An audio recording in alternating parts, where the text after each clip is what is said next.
Well, so good to see you all, and I'm gonna go ahead and turn it over to Jaden to get us started. Okay, hi everyone. I see another mint chocolate chip out there. That's good. I'm a mint chocolate chip. My name is Jaden, and I'm a P4 fourth year student pharmacist at the University of Pittsburgh. So I just wanted to welcome you all tonight to our Patient Care VP Leadership Lab session. We'll have a lot of fun, and I hope that it's really helpful to you. Okay, so I am a member of the Member Engagement Standing Committee.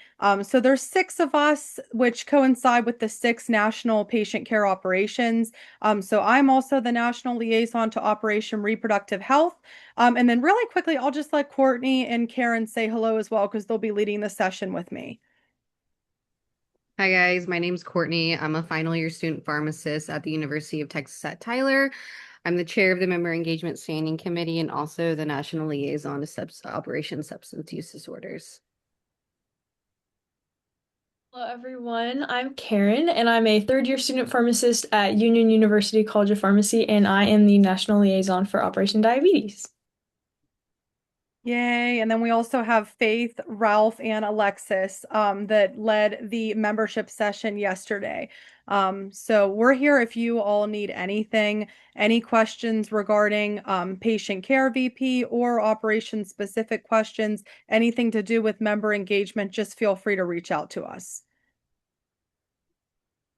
So just a quick agenda to give you guys like a timeline of what we're going to go through tonight. We'll just start with some general housekeeping. Then we'll dig into some roles and responsibilities of patient care VPs. We'll talk through the timeline, just a general idea of kind of what your year will look like. And then we'll dig into some resources that will help you to have the best year possible. And then we'll end with a little activity. So just some housekeeping, like Emily was kind of saying, what we will use the chat, or you can raise your hand, that little like hand raise feature on Zoom. If you ever have a question, just please turn your cameras on if you can. We'd love to see your faces. It's a little bit better than talking to like black screens. So, that would be awesome if you could turn your cameras on. Just remember to keep your microphone muted when you're not speaking, just to limit like the background noise. And then also all slides, recordings, and notes will be made available on the Leadership Lab homepage. So you'll have access to all of that. Okay, and just to dig in a little bit deeper, we obviously have six national patient care projects. So we have Operation Immunization, Reproductive Health, Substance Use Disorder, Heart, Diabetes, and OTC Medicine Safety. And each member on the Member Engagement Standing Committee is going to be a national liaison to one of these operations. So please do not hesitate to reach out. Yeah, Emily, we got new logos for our operations, which is really fun. So make sure, like, if you're leading any sessions at your chapters, make sure to use the new operation logos. You can find them on the website. And then they'll be in the slides as well. But reach out if you have any questions. We're here to help. We can set up meetings with you all to help with like event inspo, event planning, like membership engagement at events and things like that. We are just here to help. We're happy to help. So feel free to reach out. So just a little question. You could kind of throw your answers in the chat. We can just waterfall. What chapter specific patient care projects do you have at your chapter? So besides the six, I know that a lot of chapters will start a chapter specific patient care project just to meet the needs of like gaps in their community. So I would love to hear what patient care projects you have at your chapter outside of the six national operations. Operation Mental Health. That's awesome. Operation Public Health. Oh, I like that. Okay. Let's see. We'll wait for some more to trickle in. Operation Mental Health is a popular one. Operation Cancer. That's actually the first time I've heard of that. That's really cool. Let's see. Any others? Operation Pediatrics. We have that at the University of Pittsburgh as well. That's a good one. Let's see. Oh, Operation Tobacco Cessation. That's cool. I feel like that would be really helpful. That's a good one. I gotta bring that back. That's awesome. Well, thank you guys so much for sharing. I love to hear like what's out there. At my school, we do have Operation Pediatrics. We also have Operation Pain and Palliative Care, which is really cool because they're like involved a little bit with the community for pain and palliative care. And then we also have Operation Infectious Diseases, and they collaborate a lot with Operation Immunization. So it's a lot of fun. So thank you all for sharing.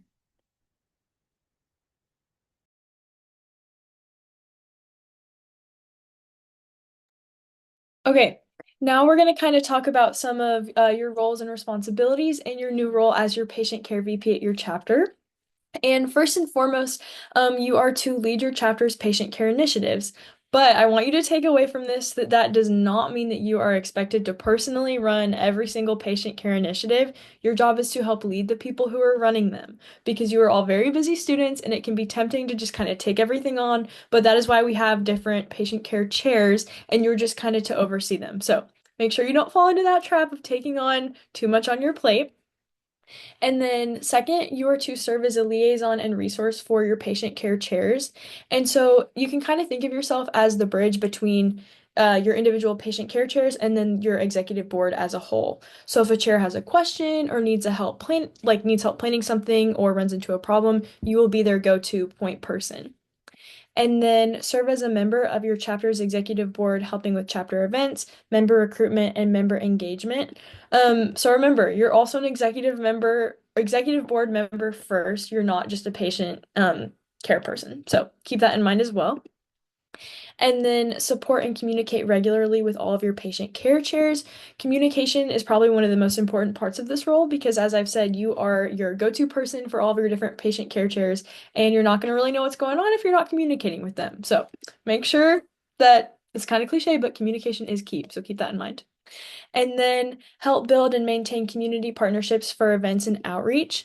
And I do want to emphasize with that, though, that for community partnerships, you do not have to build every partnership from scratch every year. Yes, it's exciting, and if you have new ideas and if your e-board is really excited, then absolutely go for it. But there's also nothing wrong with continuing with existing partnerships, and we actually like to see that continuity. So don't be too overwhelmed by that. And then ensure proper event documentation. I know that documentation might not sound like the most thrilling part of your job, but it is important and it does matter. And I would urge you to stay on top of your documentation as you go throughout the year so that you don't get to the end of the year writing your car report and then you're trying to remember all the little details because you have a lot going into your brain and then at the end of the year that might not be something you're remembering. So keep up with that. And then finally, promote collaboration between the patient care projects for joint events and campaigns. So you don't have to let your patient care chairs work alone. They can all work together and you guys can support each other and you can kind of facilitate that collaboration. Okay, so I have a question for you guys to answer in the chat as well. What other roles and responsibilities do you have at your chapter? I know sometimes the reality of having maybe a smaller school is that you might take on one or more positions. So I would love to hear from you guys to see what else y'all have going on.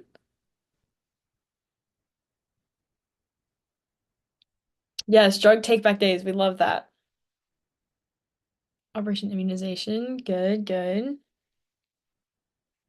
Oh, Operation Immunization. I'm sure you're about to be very busy because it is that time of year.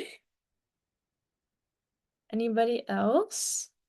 I know that patient care vice president is kind of a big role, so it's already enough just in and of itself, but ooh, a dean's theme where one operation is a focus for the year. I've never heard of that. That's cool. Google form to give to your chairs and work with them in order to fill out the information as you go. That is smart. Yes, I love that. Um, w- uh, One of our participants said that their president-elect curated a Google form for them to give to the chairs and work with them in order to fill out the information as they go throughout the year. So when it comes down to car reporting time, it's easy to import. Thank you for that. That is a very good idea. Charge of professionalism, job panels. That's very cool. CPR instructor? Whoa. That's neat. Look at you go. And student ambassador of the dean's office. Look at y'all being involved. We love to see it.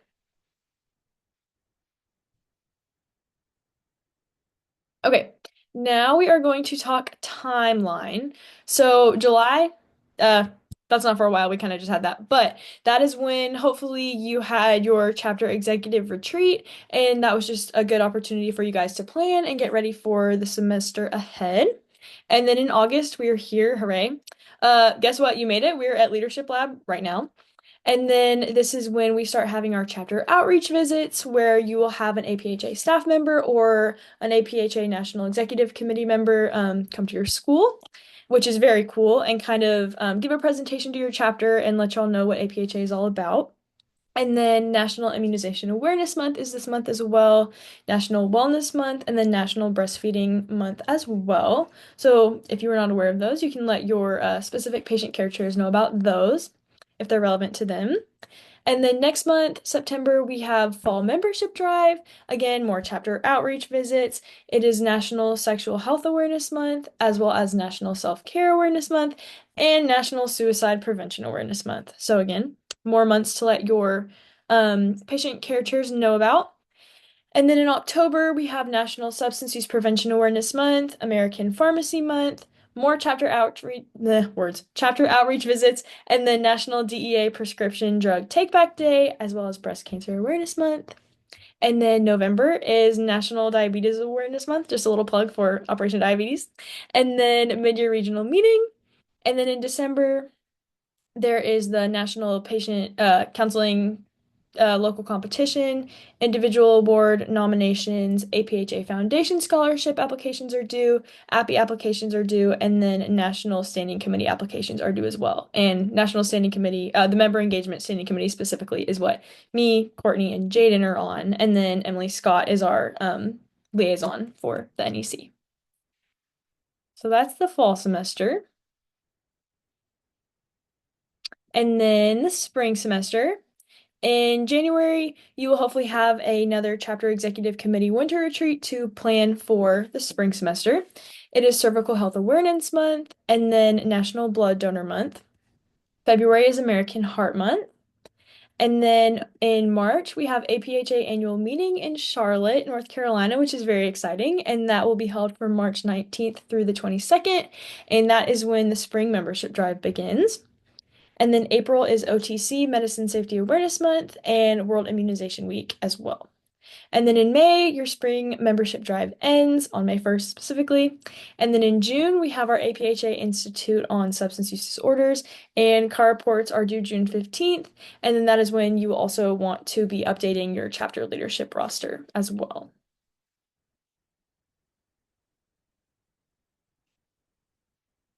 Okay, resources that we have for you guys in your role. First of all, as we've said a couple of times, the Member Engagement Standing Committee, you saw all of our faces at the beginning of this presentation, but there are 6 of us members, and we all serve as a national liaison for the different national patient care projects. So please reach out to us at any time. That is what we are here for, as well as your chapter advisors. They're there to serve you and understand your specific situation at your school. Probably a little bit better than we do as Member Engagement Standing Committee members, but we'd still have to help you. But if you have specific logistical questions, they're probably your go-to. Pharmacist.com, which is the APHA website, which has been getting a bit of an update, a bit of a facelift, so that's very exciting. And then APHA ASP social media pages, if you're not following those, there's always updates, funny little memes, that like kind of chic thing. I'm not very trendy, but I know that was on there, so we stay up with the trends. I don't, but they do. And then also your faculty and new practitioner mentors are a great resource to you and your whole chapter as well. And then chapter officer resources hub and then chapter transition guides are always a good thing to keep in your belt just for continuity of, as you switch from leadership with each year.